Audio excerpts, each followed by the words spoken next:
سادات یعنی اپنے بزرگوں کے نقش قدم پر وہ تو سر آنکھوں پر، بعض جنہوں نے صرف اور صرف اپنے سید ہونے کو وہ اپنا اعزاز سمجھ لیا اور اپنے بڑوں کے نقش قدم سے ہٹ گئے، تو انہی کی طرح یہ اہل عرب تھے کہ صرف اپنے آپ کو ابراہیمی یا اسماعیلی کہلوانے کے اوپر ان کا فخر تھا، خانہ کعبہ کے ہم متولی ہیں اس چیز پر ان کا فخر تھا، اور باقی ان کے اندر کام کوئی نہ باقی رہا۔ نبیوں کو جب مانتے تھے، جب ایک نبی کو مان لیا، دوسرے نبی کے اندر بھی دلیل کا مانگنا تو حق بنتا ہے، مطالبہ دلیل،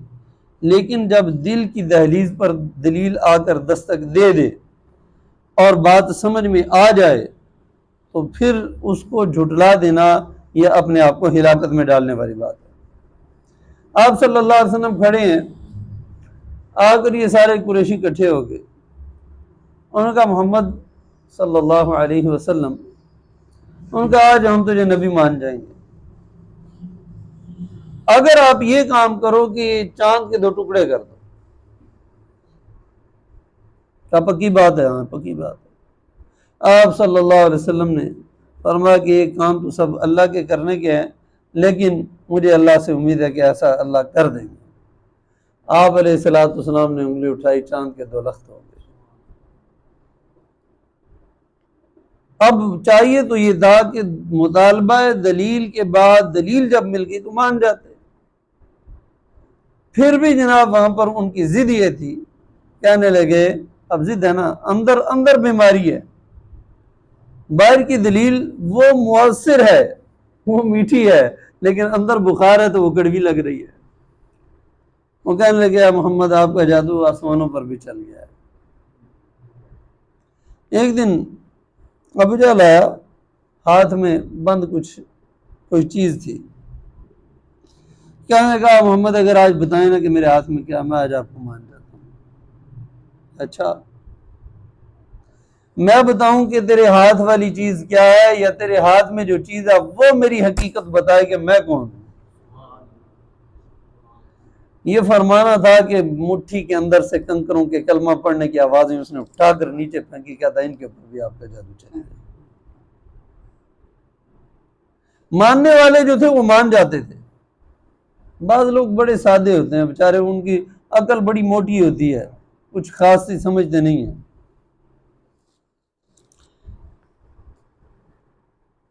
وہ بیچارہ دیہاتی آدمی تھا، گو کا شکار کر کے لایا، کندھے پر ڈالی ہوئی ہے، چلتے چلتے نبی اکرم صلی اللہ علیہ وسلم سے ٹکراؤ ہو گیا، سنا ہوا تو تھا، چلتے چلتے یہ بات سن لی کہ یہی وہ شخص ہیں کہ جو نبوت کا دعویٰ دار ہے۔ انہوں نے کہا میں کوئی لمبی چوڑی بات نہیں جانتا، آپ اس طرح کریں، یہ گو ہے، مری ہوئی ہے، اگر یہ آپ کو نبی مان جاتی ہے میں بھی مان لوں گا۔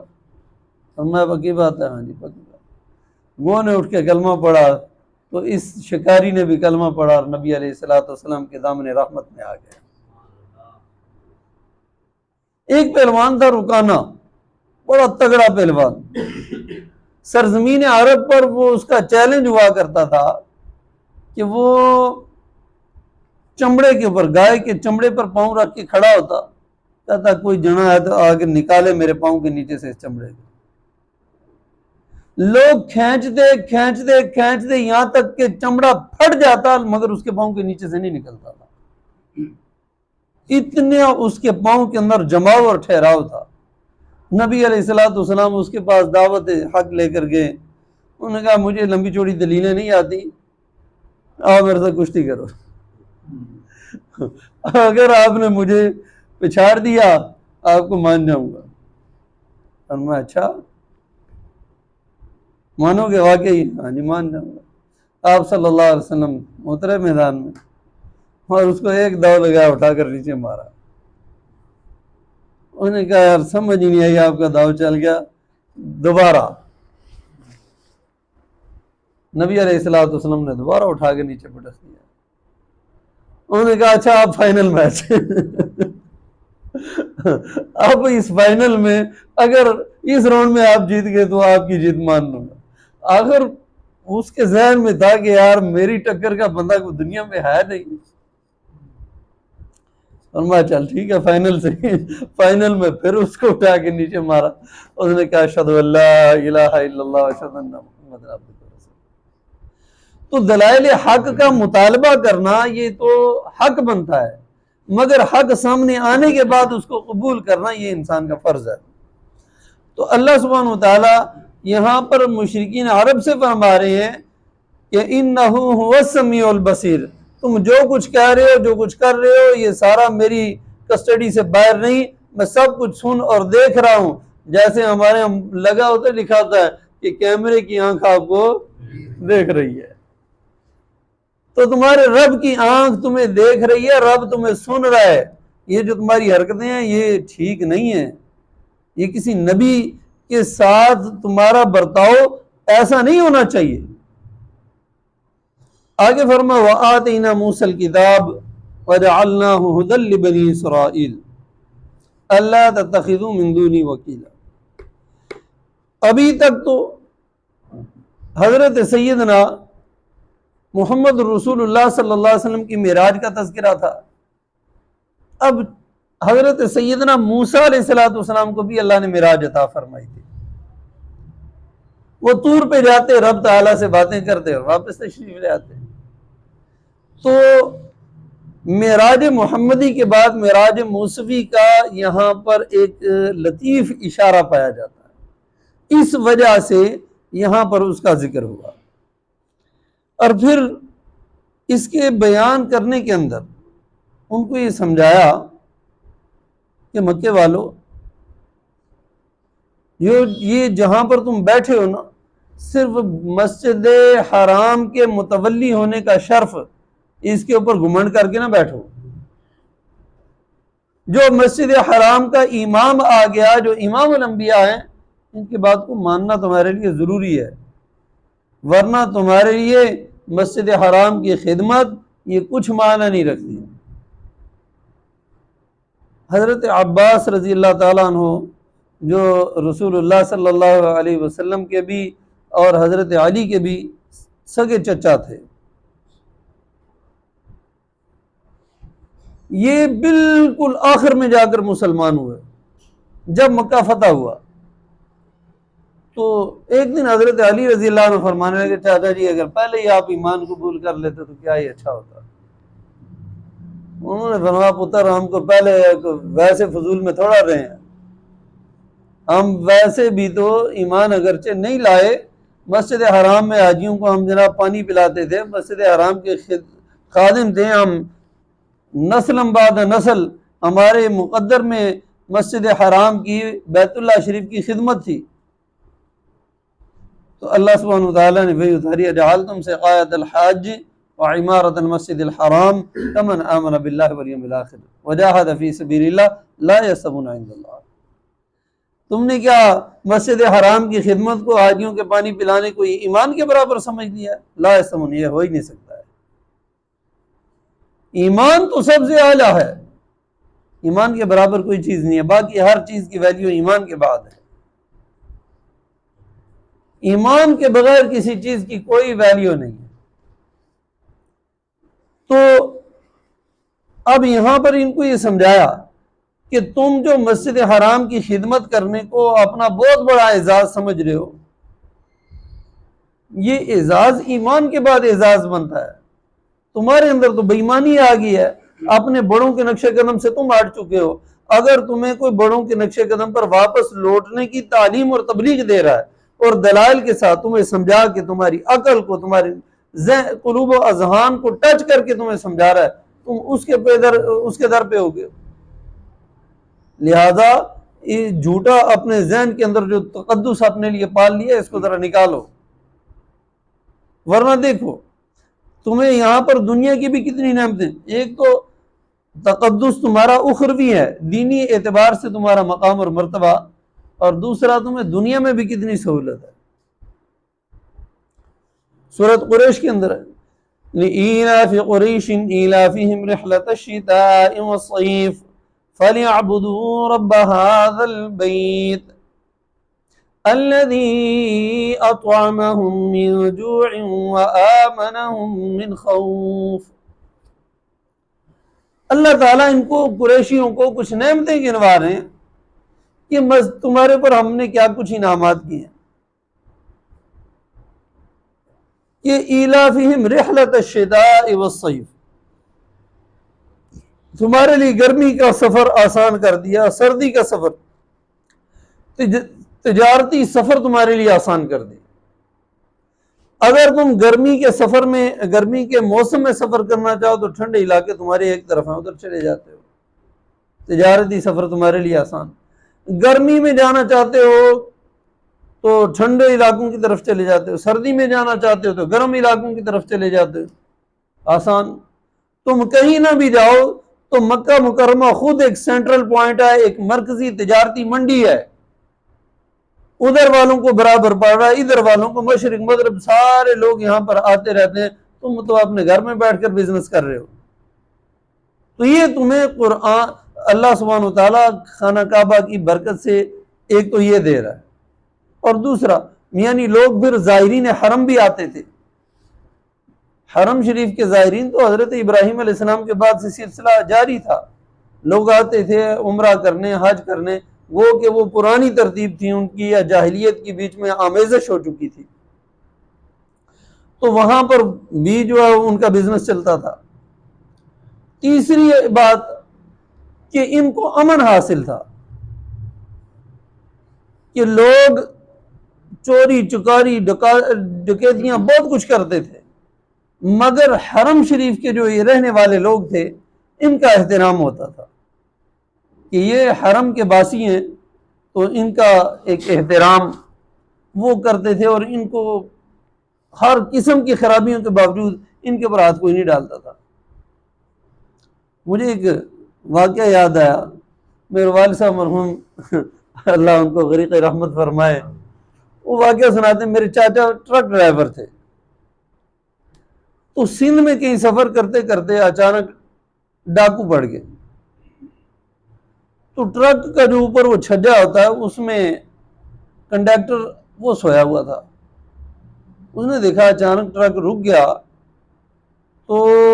اس نے دیکھا نیچے، جب نظر ماری تو ڈاکو اسلحہ بردار وہ جناب لوٹ رہے ہیں۔ تھا وہ ذہین، اسے پتا تھا کہ یہ لوگ جو ہے وہ سادات کو، شاہ جی کو تو بہت مانتے ہیں، انہیں اوپر سے شور مچانا کہ شاہ جی جو کچھ ہے دے دو، شاہ جی مار دیں گے، شاہ جی قتل کر دیں گے۔ وہ ڈاکو نے سنا یہ شاہ جی ہیں، ان جو کچھ پلے تھا وہ بھی سارا دیا، اور جناب الٹے قدموں واپس بھاگ گئے۔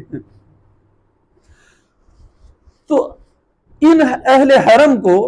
یہ تقدس حاصل تھا کہ بہت ساری ان کو برکات مل رہی تھی۔ اب اللہ تعالیٰ نے ان کو یہ بتایا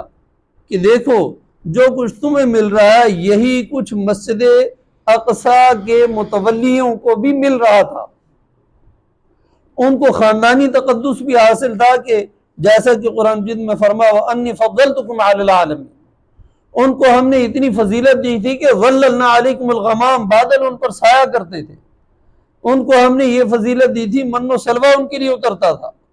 ہم نے یہ فضیلت دی تھی کہ 4000 نبی ان کے اندر آ گئے، لیکن وہ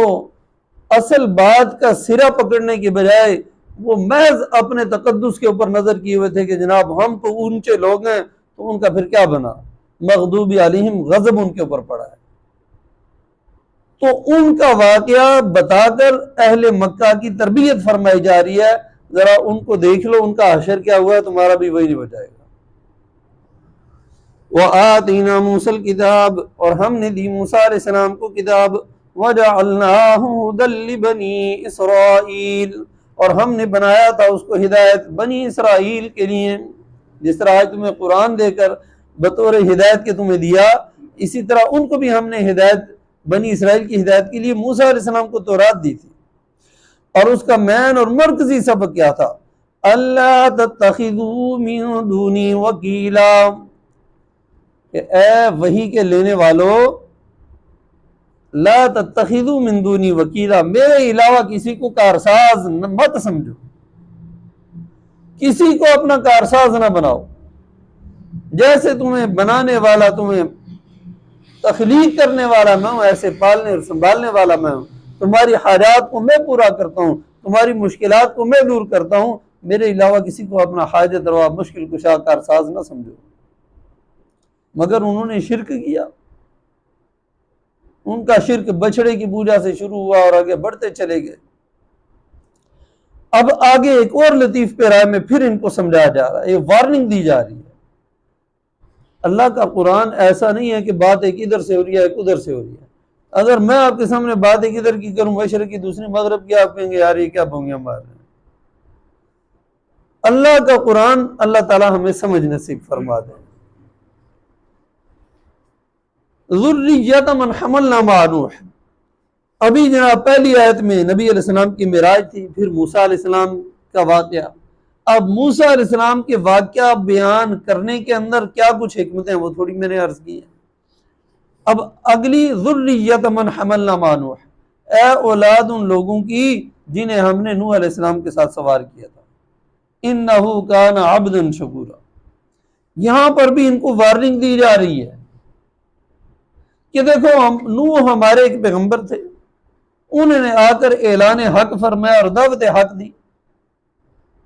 بہت ساروں نے قبول نہیں کیا اور چند ایک نے قبول کر لیا۔ اچھا نبی علیہ السلام جب تک مکہ مکرمہ میں رہے تو حالت تقریباً نوح علیہ السلام سے ملتی جلتی تھی کہ چند ایک لوگ ہی وہ دائرہ اسلام میں داخل ہوئے، گنے چنے تھے، مشکلات بھی بہت تھی نا۔ خیر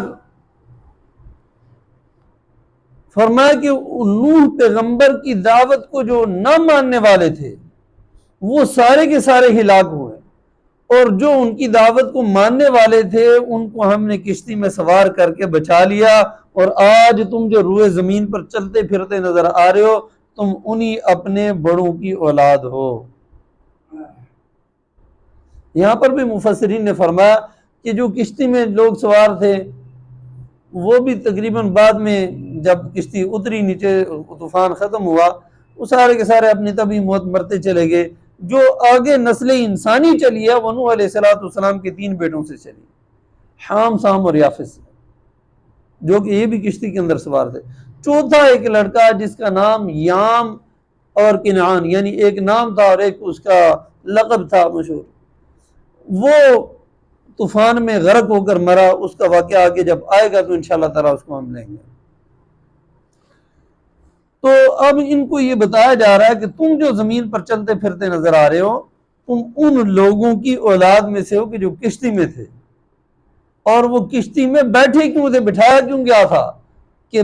اس وقت بھی ایک نبی مرسل کی نافرمانی ہو رہی تھی اور نبی مرسل کی بے ادبی بے حرمتی ہو رہی تھی، جس کے نتیجے میں عذاب آیا، اس وجہ سے ان کو کشتی میں بٹھایا گیا اور بچ گئے۔ اگر آج تم بھی بچنا چاہتے ہو ہلاکت سے تو آج کشتی محمدی کے اندر تم بھی سوار ہو جاؤ، محمد عربی صلی اللہ علیہ وسلم کی شریعت کے اندر داخل ہو جاؤ، پھر تم دنیا کے اندر بھی بچ جاؤ گے اور آخرت کی سعادتیں بھی پالو گے۔ ایک دن پوری یہ ٹیم جمع ہو کر جناب ابو طالب کے پاس گئی، نبی علیہ السلام کے چچا تھے حضرت علی رضی اللہ عنہ کے والد صاحب، کہ آپ نے بھتیجے کو سمجھائیں کہ یہ ہمارے معبودوں کے متعلق یہ کہتے ہیں وہ کچھ نہیں کر سکتے، تو اگر ان کو یہ نیا ایجنڈا متعارف کروانے کا سبب یہ ہے کہ یہ چاہتے ہیں کہ کوئی لیڈر بن جائے تو ہم ان کو ویسے لیڈر مان لیتے ہیں،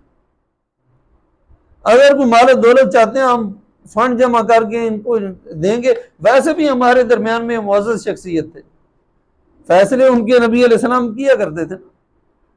تو ہم ان کو فنڈ دے دیں گے، یہ اس قابل ہے کہ ان کو ہم کچھ بھی دے دیں، اپنا لیڈر بنائیں، ان کو مال دیں، اور اتنی خوبصورت شخصیت ہے، اگر کوئی عرب کی خواتین چاہیے جن سے نکاح کرنا چاہتے ہیں چنی ہوئی 2 شیزائیں ان کے قدموں پہ نچھاور کریں گے۔ نبی اکرم صلی اللہ علیہ وسلم نے کیا فرمایا؟ اور چھوڑے یار ان باتوں کو، آؤ ادھر بات سنو، میں تمہیں ایک ایسا جملہ نہ بتاؤں، ایک ایسا کام نہ بتاؤں کہ جس کو تم پلے باندھ لو عرب و عجم کے حکمران بن جاؤ۔ انہوں نے کہا محمد آپ کی ایک نہیں ہم 10 باتیں ماننے کے لیے تیار ہیں، بتائیں کیا؟ اور میں 10 میں منواتا نہیں، منمانی یہ کی ہے لا الہ الا اللہ محمد رسول اللہ، یہ پڑھ لو عرب و عجم کے حکمران بن جاؤ گے۔ انہوں نے کہا کہ ہم یہ بات نہیں مان سکتے۔ تو یہی تھا ذریۃ من حملنا مع نوح، اے ان لوگوں کی اولاد جنہیں ہم نے کشتی میں سوار کیا، بچنا چاہتے ہو ان کی طرح تم بھی محمد عربی صلی اللہ علیہ وسلم کے احکام اور شریعت کی اس کشتی میں سوار ہو جاؤ، ورنہ باقی ساری دنیا نے غرق ہونا ہے۔ اگر اس میں سوار ہو جاؤ گے جیسے اولاد نوح کی آج دنیا کے اندر چلت پھرت ہے اور یہ باقی ہیں، اگر تم محمد عربی صلی اللہ علیہ وسلم کی شریعت کے دائرے میں آ جاؤ گے، عرب و عجم کے حکمران بنو گے، ساری دنیا تمہارے زیر نگیں آ جائے گی۔ تو یہ ان آیات مبارکہ کا تھوڑا سا اندر کا خلاصہ اور ربط اور جوڑ تھا۔ انشاءاللہ اب آگے کا تھوڑا سا وہ روانگی سے چلے گا، اس میں بھی تھوڑے سے واقعات ہیں۔ آخری حصہ انہو کان عبدا شکورا، فرمایا نوح علیہ السلام وہ کشتی ایسے نہیں بنا گئے تھے، وہ یوں ہی لوگوں کو نہیں بچا سکے تھے۔ انہو کان عبدا شکورا، وہ خود بھی بچے اور لوگوں کو بچایا، اس کا سبب ایک ہی تھا کہ وہ ہمارے شکر گزار بندے تھے۔ ہماری شکر گزاری کرو، اور کھاتے جو ہے وہ تم میرا رزق ہو، تم پیتے رہو وہ بھی میرا دیا ہوا رزق ہے، جہاں پر تمہیں امن ملا حرم کی سرزمین پر، یہ بھی ہمارے گھر کی وجہ سے، تمہیں ہر سہولت ہم دے رہے ہیں، تم اس کی شکر گزاری میں ہمارے حکم کو مان نہیں سکتے، ہمارے بھیجے ہوئے پیغمبر کے سامنے سر جھکا نہیں سکتے، بدماشی کر رہے ہو، تو لہذا اس سے باز آ جاؤ۔ نوح علیہ السلام کی طرح شکر گزار بن گئے، تمہاری نسلیں تر جائیں گی، جس طرح نوح علیہ السلام کی نسل تر گئی۔ آج کل نسل انسانی جو باقی ہے نوح علیہ السلام کی اولاد ہے، اور اگر تم نہ مانو گے تو پھر ظاہری بات ہے یہ اس کے اندر ایک چھپی ہوئی ایک دھمکی موجود ہے۔ تو اللہ سبحانہ وتعالی ہمیں قرآن مجید کا صحیح فہم سمجھ نصیب فرمائے اور عمل عطا فرمائے۔ وآخر دعوانا ان الحمدللہ رب العالمین۔ اللهم انس وحشتنا في قبورنا، اللهم ارحمنا بالقرآن العظيم واجعله لنا إماما ونورا وهدى ورحمة، اللهم ذكرنا منه ما نسينا وعلمنا منه ما جهلنا وارزقنا تلاوته آناء الليل وآناء النهار واجعله لنا حجة يا رب العالمين ولا تجعله علينا حجة يا رب العالمين، لا إله إلا أنت سبحانك إني كنت من الظالمين۔ یا اللہ پاک جی ایمان کامل ایمان دائم نصیب فرما، یا اللہ پاک جی اپنی محبت عطا فرما، اپنے محبوب صلی اللہ علیہ وسلم کی محبت نصیب فرما، یا اللہ جی قرآن مجید کے نور سے ہماری دنیاوی زندگی کو منور روشن اور معطر فرما،